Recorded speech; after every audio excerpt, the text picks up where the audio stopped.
Hey y'all, welcome back to my channel. It is me, Kay, and I'm here today to bring you Beyond the Gate Season 2, Episode 99.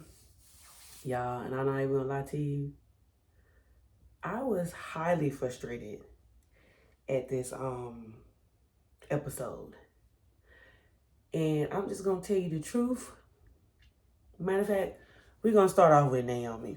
Now, I know yesterday in my review for episode 97, I went on a slight tangent about Naomi.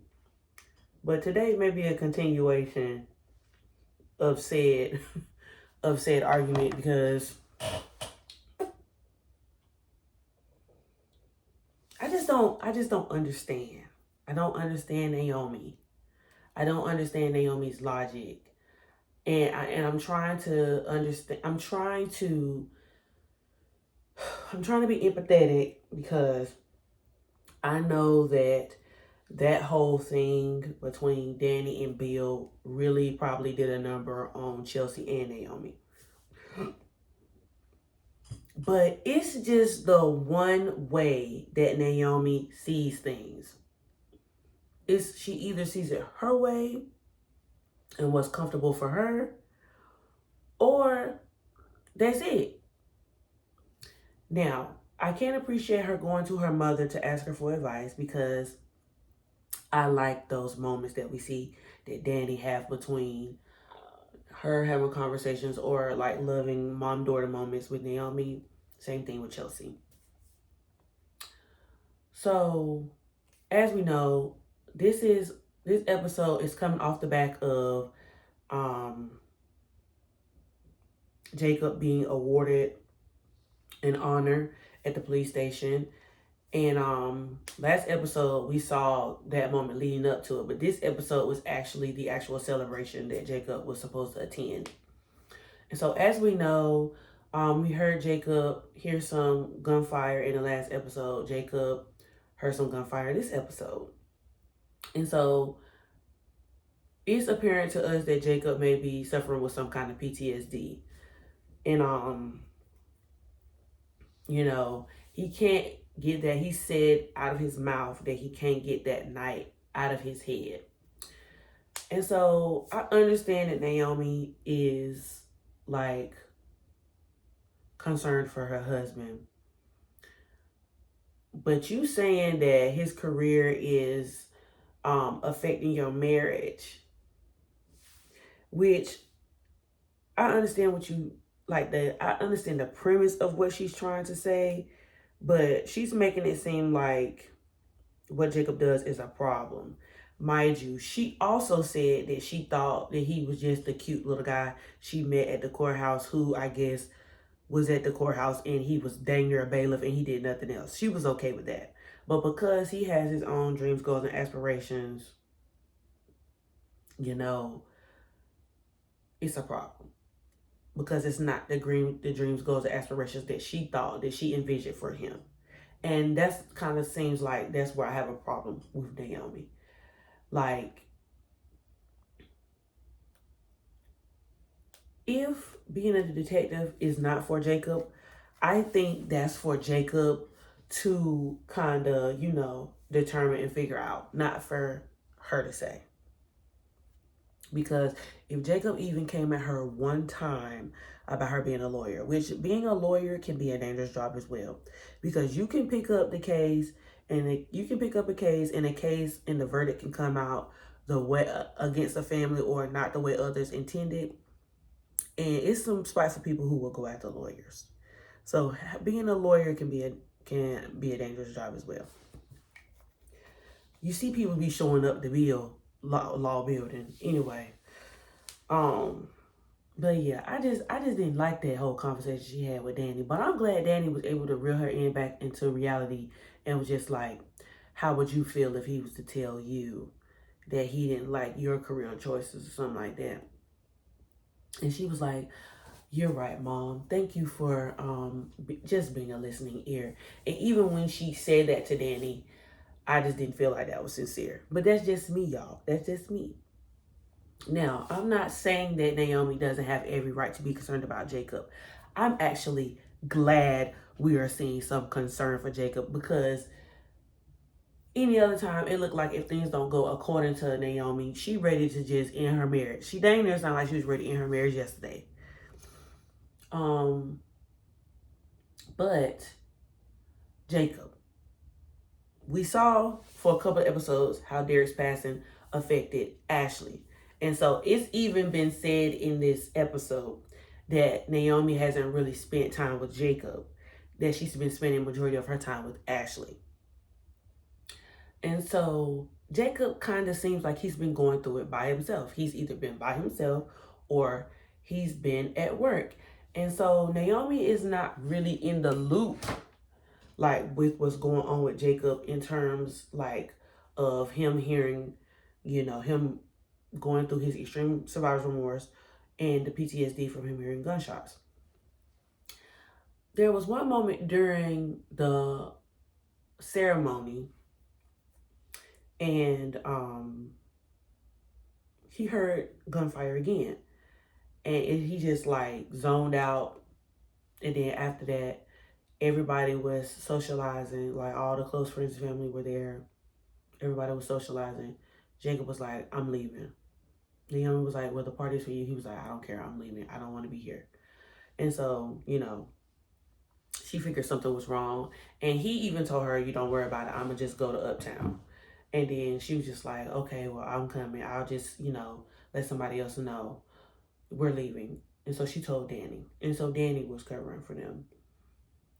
But it was just a whole lot going on.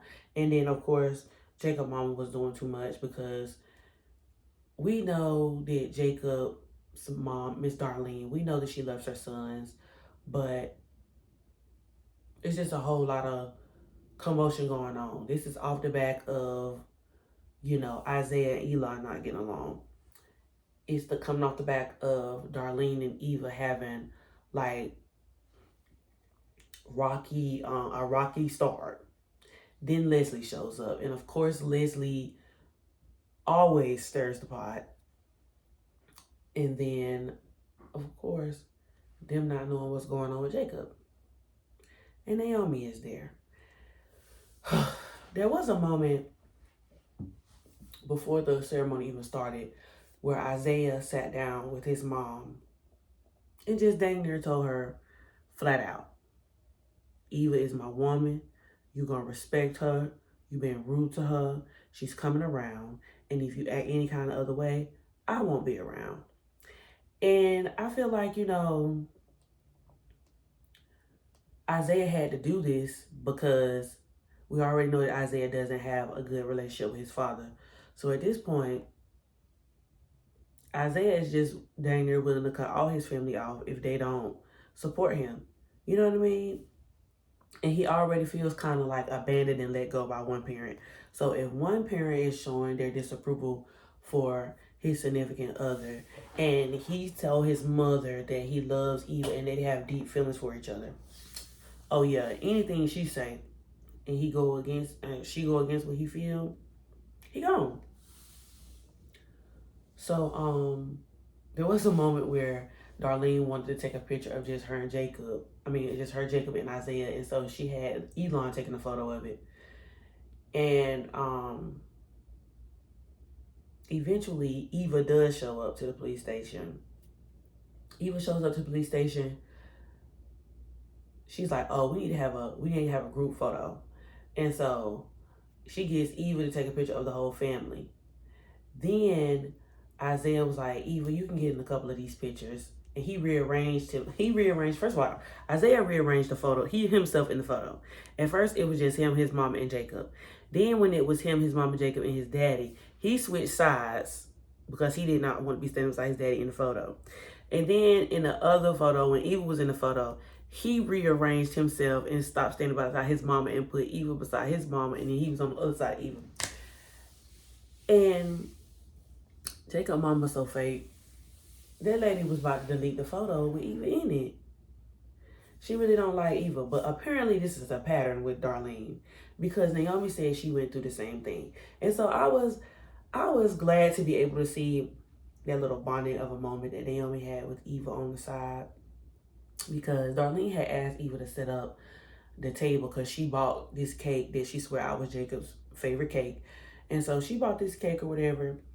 And, you know, Darlene was trying to be nice and include Eva, but we all know that she was just faking the funk for Isaiah. And she even like kind of said something to, well, Darlene even said something to Isaiah about, you know, like, you know, she's turning over a new leaf and all this that about, you know, she was just being fake. So Eva set up this table and Darlene went and changed everything on the table.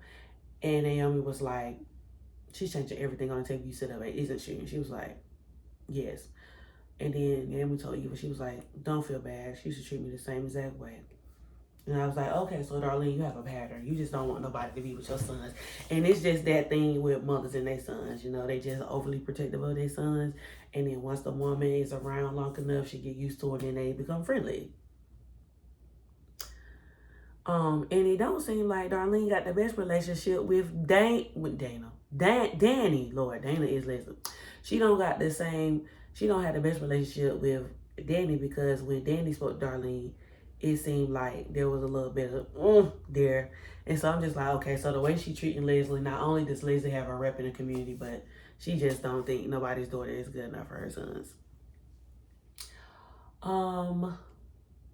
Briefly, Danny did text Bill and told Bill he was missing another family event, and come to find out, Haley declined going to an event on Bill's behalf. And at this point, Haley is just really, really insecure about Danny.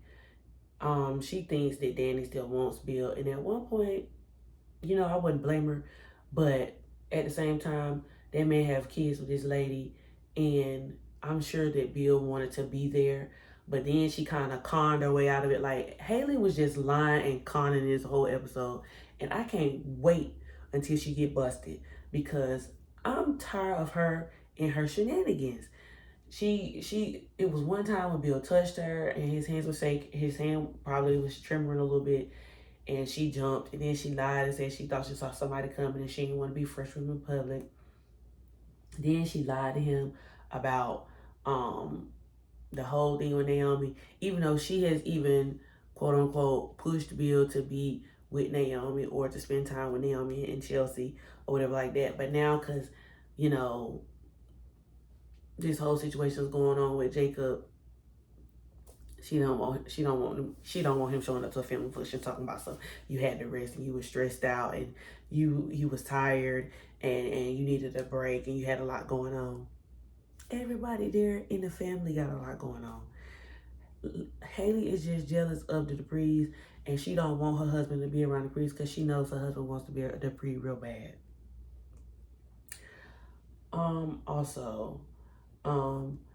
Bill has a couple of instances where he questions, you know, if he's being a good husband to Haley, just off the strength of the conversation that Danny had with him an episode or two prior, which I feel like, yes, Bill, you should be self-conscious about the way you treat your wife and if she feels protected or not, because there was a whole lot of times where Danny said that she did not feel protected or you didn't have her back. And so now that you're in this situation with Haley, you want to make sure that you dotting all your I's and crossing all your T's. And you know what, Bill, I don't blame you. But you just doing all that for the wrong one, because that lady is a con. She is a thief and she is a liar. What else? Kat starting this little podcast. She has a conversation about the podcast, or Smitty walks into Uptown while she's sitting at the bar and she's listening to a podcast. Listen, I'm not here for Kat having no podcast. Just because it's something that she's interested in, I don't think that means she got to do it. Because she was talking about starting with Lynette Wise. Girl, no. I'm not seeing the vision for the podcast. Hopefully this doesn't take place. What else? Smitty goes down to the station and has a talk with, well, he doesn't have a talk with, but he's down there at the station, of course, and a lot of the close friends and family, close family is there. So Smitty is there having a conversation with Danny, and Danny even throws him under the bus a little bit because they trying to cover Jacob and Naomi's tracks by telling Darlene he wants another piece of cake. But he's just there, you know, because he was a part of the case. And he even tells Danny that it was so much information going on with the cases that he has enough information for a couple of stories and not just one. And so he's hoping that he can continue to find additional details about the case. That way they can nail down who the impaler is and shut the whole ring down. There is a brief moment also at the ceremony where Jacob has a conversation with Elon, and Elon tells him that, first of all, Jacob's not feeling Malone. He's not there for none of Malone's shenanigans, okay? Jokes or not. Elon has a moment where he tells Jacob that he is so proud of him and that, you know, he did something so wonderful. You know, not only did he take some information that Smitty gave him that was going to be a story, but he took the information, he went undercover on the case, he risked his life, he's a hero, and he's proud of him, and that, you know, they got a good majority of the people who was involved in the ring. And so he feels like it's enough for them not to pursue the case any further, and that they got information out across the nation about the whole plasma thing. And so if anything sketchy goes on with any plasma, local authorities or, you know, federal officers in the area will handle it. And so Jacob is just not, he is determined to nail all this information down because he doesn't want to feel like his friend died in vain. And so he's just having a hard time. And so excuse me. And so with that, Jacob, I mean, they got him looking like he's gained a little weight. They got him looking like he's looking a little scruffy because he ain't, you know, taking care of himself. And I'm just waiting to see who's going to acknowledge that Jacob is struggling and that he's not himself. Also, once Jacob leaves the police station, he goes to Uptown like he told Naomi. And so he's sitting there and he's just drinking, and Kat sees him, and so she goes over there to sit down and talk to him or whatever. And so she asked me how he's doing, or can she buy him a drink? And he was just like, yeah, you can buy me a drink, but I don't know how many drinks will drown out the sounds of gunfire. And then, you know, that's when he, you know, tells Kat. Now, I know a lot of y'all out there want Kat and Jacob to be together because y'all say they have good on-screen chemistry, but y'all, that is her cousin. She cannot be doing that. That's her cousin, her best cousin's husband. She can't be doing that. But I did think that it was uniquely strange that Kat was the one he opened up to and not Naomi, because he hasn't told Naomi anything like that, but y'all know that Naomi decided to follow him, so she is going to end up showing up at Uptown. And so I'm interested to see how all of that is going to go. I think Naomi needs to stop worrying about stop worrying about Ashley and worry about Jacob and be the best wife she can to Jacob, because if the shoe was on the other foot, Jacob wouldn't have given her any space to breathe. But he would have made sure that Naomi was taken care of. And so I think this is Naomi's time to, you know, do her wifely duties and take care of her husband and make sure her husband is good. And I need for them to stop, you know, withholding their feelings from each other. I need for y'all say y'all love each other and y'all care about each other and all this, that. I need for y'all to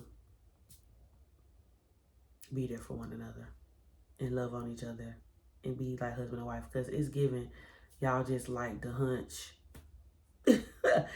and y'all miss being in each other's company. Y'all like giving each other's company, but everything else is kind of looking like it's falling through the crack. So yeah, I think that's it. We saw Leslie and Eva have a moment, but honestly, Leslie gets away with anything, and then she just puts it under the guy. She is, the way Haley be conning, that's the exact same way Leslie be conning. Like, Leslie, like, when she be rigging Haley down, she know, because they literally are the same person, just lying, just lies. And she can get Eva in any way she want her. And I just don't like that. And I just be like, Eva, please wake up, sis. Please. Wake up. But yeah, y'all, that's all for that episode. Like, comment, and subscribe, and I will be back with episode 100. Deuces.